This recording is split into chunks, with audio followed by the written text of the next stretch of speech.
Un grillo en tu almohada. Lecturas compartidas.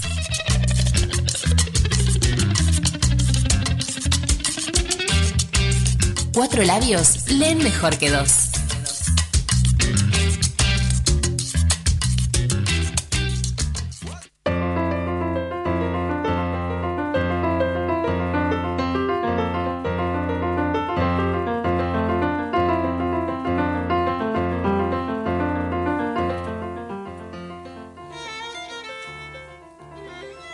Nadie conoce el nombre de la indiecita muerta. Su nombre verdadero, aquel que la eslabona a la larga cadena familiar de los indios de Teca. Su madre debió de haberlo dicho al darla a luz, allí, en una de las celdas de aquel museo de ciencias.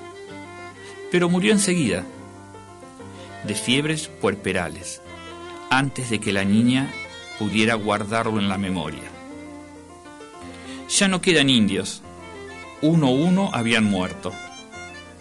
Si la llamaron Oh, tempranamente, Oh, fue por ese sonido de simple boca abierta, de niña abandonada con que nombraba el mundo.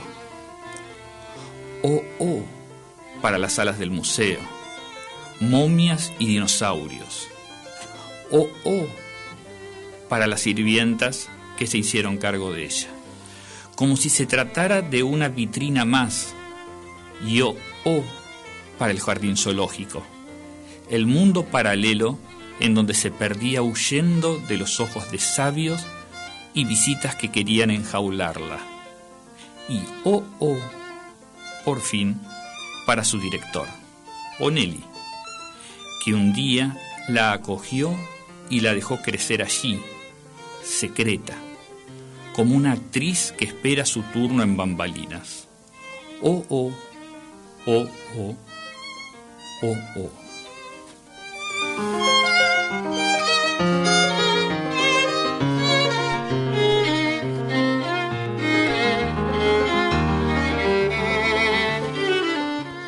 Pero era sordomuda y no podría decirse si respondía a su nombre. Quizá ni comprendía en los labios ajenos el gesto de decirlo, y los vería boquear como peces creyendo que era hábito de cierta especie humana. Quizás solo acudía a los gestos protectores del viejo, tenderle un jergoncito junto al cajón del gato, alcanzarle puntual allí donde estuviese mate cocido y pan, o un ponchito o un brasero.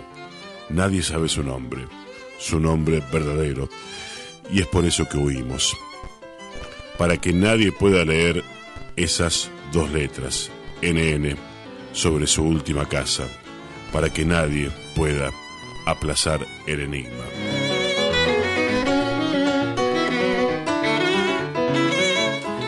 Estamos hoy compartiendo lecturas con Alberto Carranza. Buenas tardes, gracias por venir. ¿Cómo estás? Hola, ¿qué tal, Sasto? ¿Cómo estás? Bien, ¿qué estamos leyendo? Uno de los cuentos, de los 200 cuentos breves que componen el libro La locura de Onelli. Es un libro escrito por un autor platense, Leopoldo Brizuela. Yo a él lo conocí personalmente en el secundario, estaba 2 años más adelante en el colegio. Y bueno, hemos charlado en esas épocas. Y este libro me parece muy como muy central, como que abarca la instancia más, si se quiere, existencial, la cuestión de la identidad, la cuestión de la construcción de la identidad, y fue escrito también en una época, él mismo cuenta en una nota que le hicieron en página 12, que en principio él estaba preparando una novela que prometía ser extensa y sólida, dice él, y esto fue el 2001, 2003, y en aquel momento, dice, vivíamos y sentíamos tan primitivamente como puro caos y disolución, lo cual me forzaba más que nunca a escribir ficción, ¿no? Ese espacio que tiene ese motor que tiene el arte constitutivo de la identidad del sujeto, ¿no? Como individuo. ¿Por qué elegiste ese texto? Lo elegí porque me atraviesa mucho, en el sentido que lo encontré después de muchos años. Leopoldo falleció hace unos años, y bueno, tiene algunos textos que corresponden. Después lo vamos a leer un párrafo que hace referencia al Cerro Tronador, que lo subimos juntos porque fue con un campamento del colegio, y a la vez como que tiene una línea que se acerca mucho a la cuestión existencial, ¿no? De pensar desde dónde nace la creación. Esta frase que él dice: vivir en puro caos y desolución me forzaba más que nunca a escribir ficción. Esa instancia yo lo vinculo mucho a ciertas ideas de Derrida, que están expresadas en un libro de Badiou, que se llama Pequeño Panteón Portátil, donde él habla que todos los sujetos individuales, orgánicos o suprapersonales, tienen varias dimensiones políticas, tienen una multiplicidad de dimensiones. Y dentro de esas dimensiones es lógico que, como tienen distinta dimensión, hay una que es la que tiene la menor dimensión política. Esa menor dimensión política es lo que él llama el espacio de inexistencia. Y ese espacio de inexistencia es el que, en definitiva, tiene que tener un espacio real y simbólico dentro de dentro de los sujetos que constituye a su vez el individuo, como para que pueda constituirse y no disolverse, no caer en la instancia de cosa. La historia esta está referida a él mezcló dos hechos que han sucedido en La Plata, ¿no? Sí. Hago una pausa. Uno puede ser una persona y puede ser una cosa. Exacto. A partir de lo se desprende, digamos, de lo que... ¿Cuándo ocurriría eso? Un poco lo relaciono también con Samaja. Es un autor que dice que se estudia mucho en la Facultad de Artes en La Plata. Uh-huh. Él lo que propone es que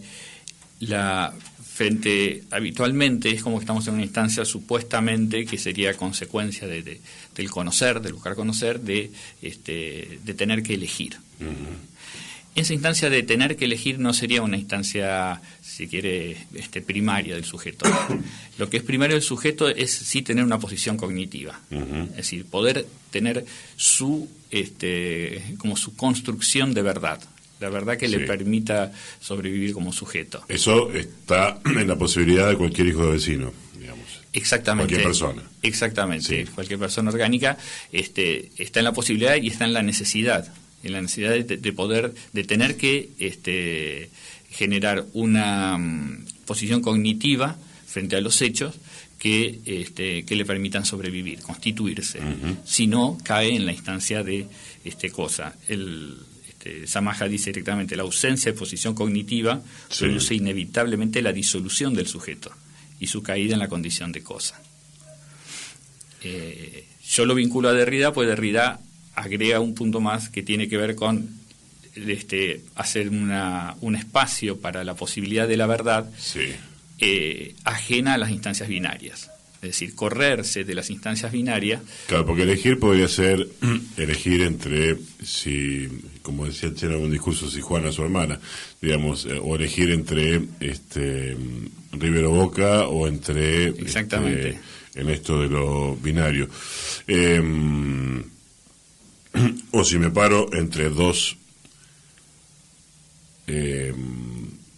comidas que por ahí me dieron más o menos elaboradas, pero en la cual yo no participé, simplemente estoy apretando un botón, digamos, ¿no? Exactamente. Sí, tiene ahí como está la instancia de la verdad que nos constituye. Sí. que constituye a cualquier sujeto, porque Samaja habla de sujetos superindividuales, inclusive que nosotros, o sea, todo sujeto individuo está constituido por distintos sujetos que cada uno pugna por su constitución. Me quedo más tranquilo, no me pasa a mí nada más los domingos a la tarde. Sí. Contengo multitudes, decía Unamuno, como una forma de sintetizar eso también. Claro. Ahora, en ese sentido, ahí cuando entran, lo que es muy interesante también es el planteo de qué Samaja lo llama método de interferencia y datos a la luz de la semiótica como lógica ampliada. Uh-huh. Es decir, hay una lógica reducida que tiene que ver con verdadero o falso, con las opciones binarias. Sí. La lógica ampliada tiene que ver con pensar que la constitución de esa verdad es una construcción, pero una construcción que no es solamente individual. Claro. Entonces, y en esa construcción que no es individual, se suman todas las verdades de todos los sujetos que constituimos y nos constituyen. Con lo cual hay después sí una instancia de elección de prioridad de verdad, uh-huh. ¿no? En un sujeto que para constituir uno tiene que estar haciendo una instancia de selección o de ordenamiento, ¿no? de prioridades, como para ver cómo influye después en el colectivo. Estamos compartiendo lecturas con Alberto Carranza.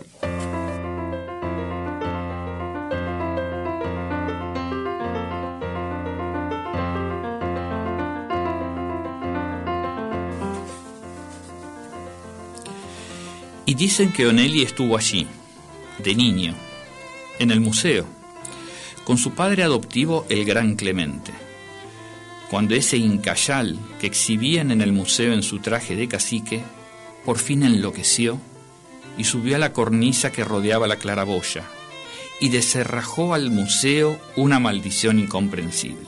Dicen, allí estaba el niño Onelli, entre los visitantes y los alumnos de la escuela salesiana, mirándolo azorado. ¿Qué diferencia a ojos de los indios al furioso del loco y al loco del profeta? Pero ¿qué importaban palabras como esas? Profeta, loco, indio, ante la maravilla de aquel rapto de furia. Estaba allí el niño Onelli, dicen, y vio al indio arrojarse al vacío y morir a sus pies. Y atesoró por siempre hasta la última palabra que su boca furiosa había gritado a todos, sintiendo que valía dedicar una vida a entender su recuerdo. Y eso mismo nos grita Onelli, dicen en el andén del sur.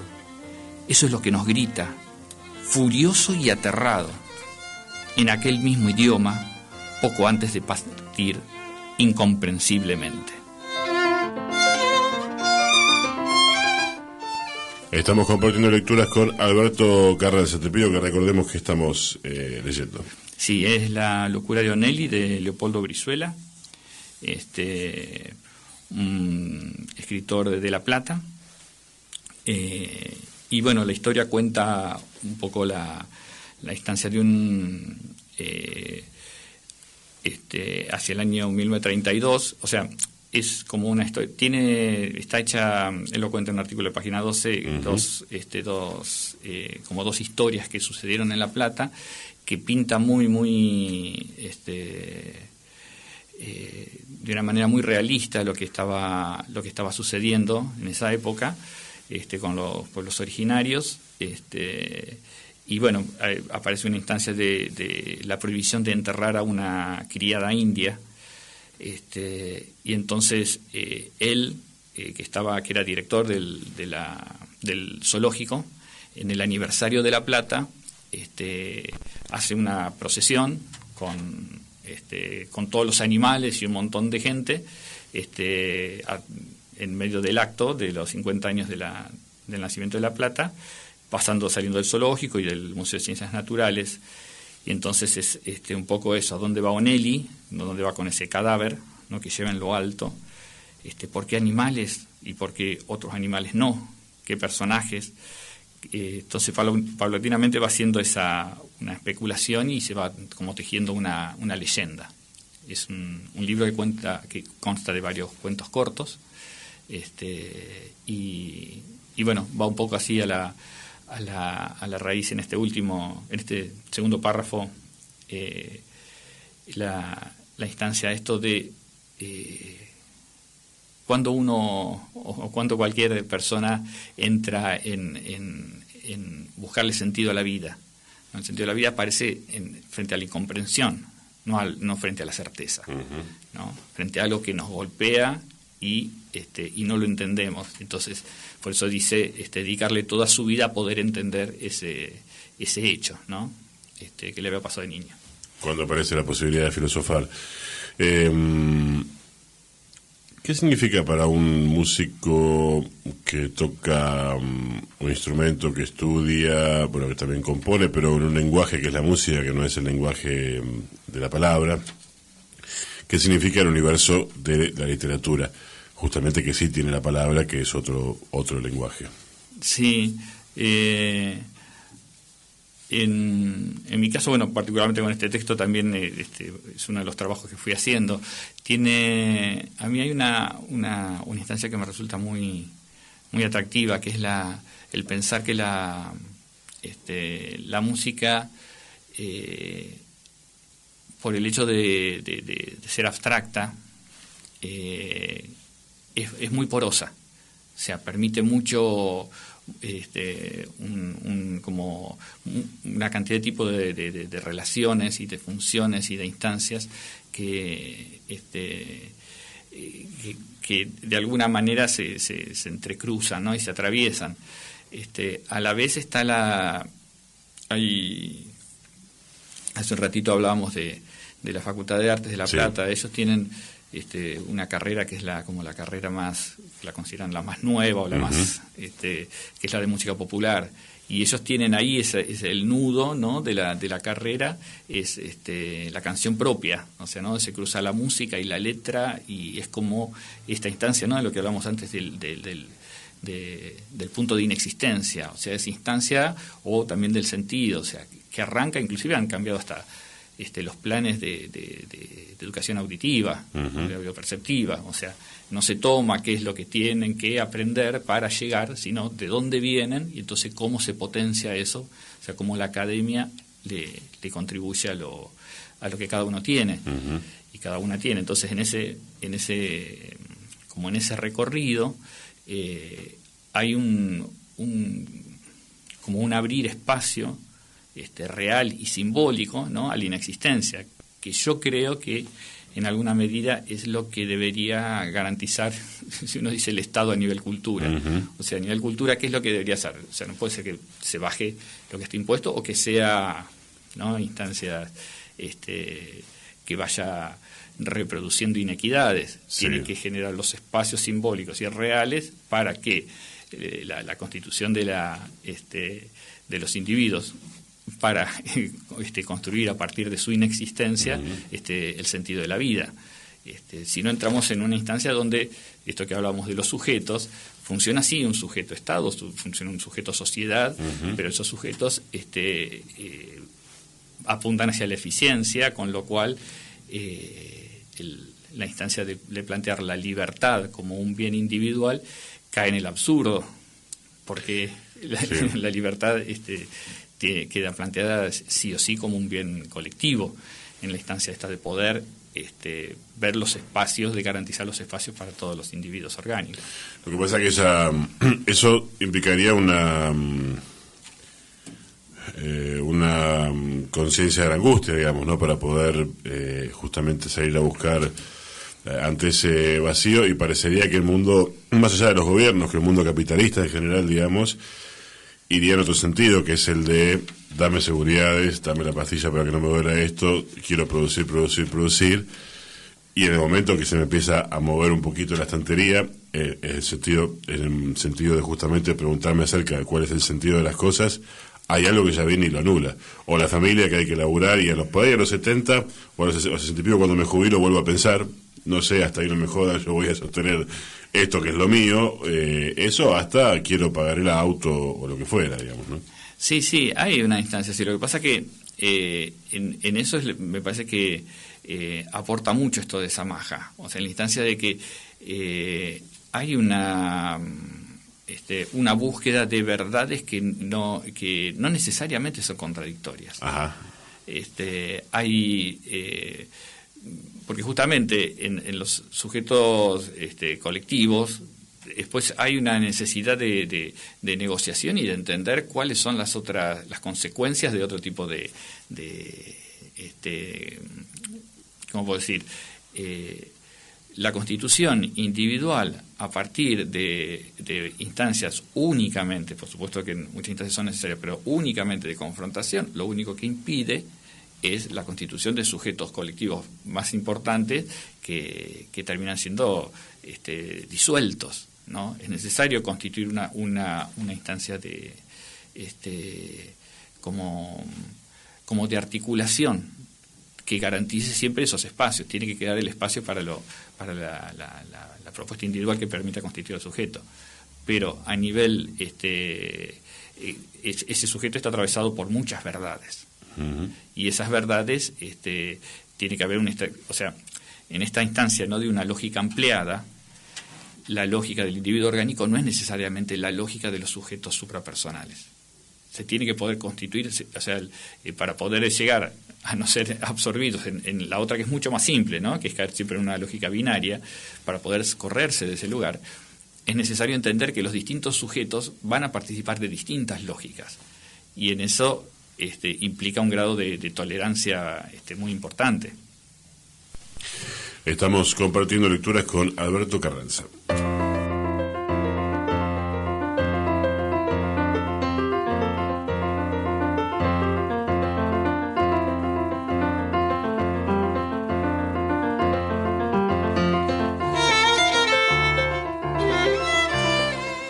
¿Qué sería de nosotros sin el blanco del oso que se funde en la nieve, sin el pavo real que en el bosque de piedra despliega en abanico su lenta pedrería? La tortuga del Chaco baja al agua del lago y es un guijarro más, y el león de Namibia trenza con el cerro tronador payadas de rugidos.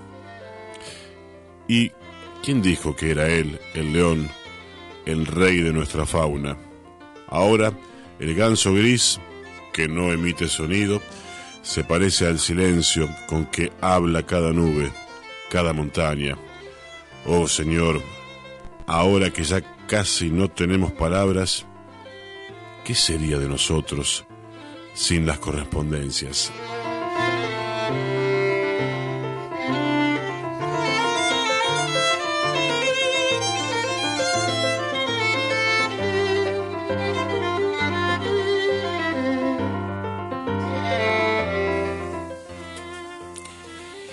¿Quién nos miraba aquella larga noche entre los esqueletos de los indios?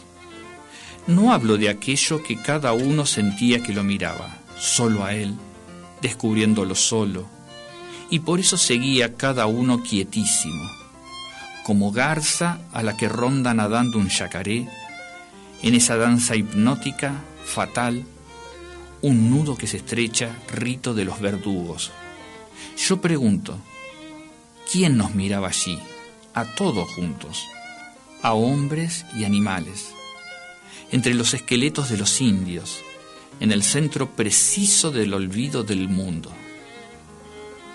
Que alguien me nos lo diga, porque solo en ese ojo fuimos reflejo único, joya iridiscente en el pecho de la tierra muerta. Que alguien nos lo diga, porque solo en ese ojo hay aún compasión.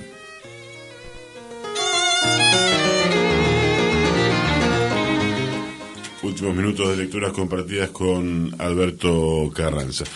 Bueno, que ha hecho un trabajo de articulación de textos, entre narrativa, lecturas filosóficas, que se agradece porque quiere decir que ha tomado este espacio como un espacio para venir a decir algo. Y entonces, sobre lo que viene pensando y sobre este tema del sentido, nada menos de la existencia. Bueno, pero el tema del dólar parece ser un tema más importante siempre que el sentido de la existencia. Bueno, digo porque uno no anda escuchando por ahí hablar del sentido de la existencia. Así que en estos pocos minutos que nos quedan, yo, ya que hiciste este trabajo, más que preguntarte, si querés te los dejo para que cierres como quieras, plantees como quieras, a partir de esto que venías a plantear. Por un lado, la cuestión de las verdades no binarias, la constitución del sujeto, y todo esto, tal vez, si alguien empieza a escuchar ahora en la entrevista, de atrás para adelante,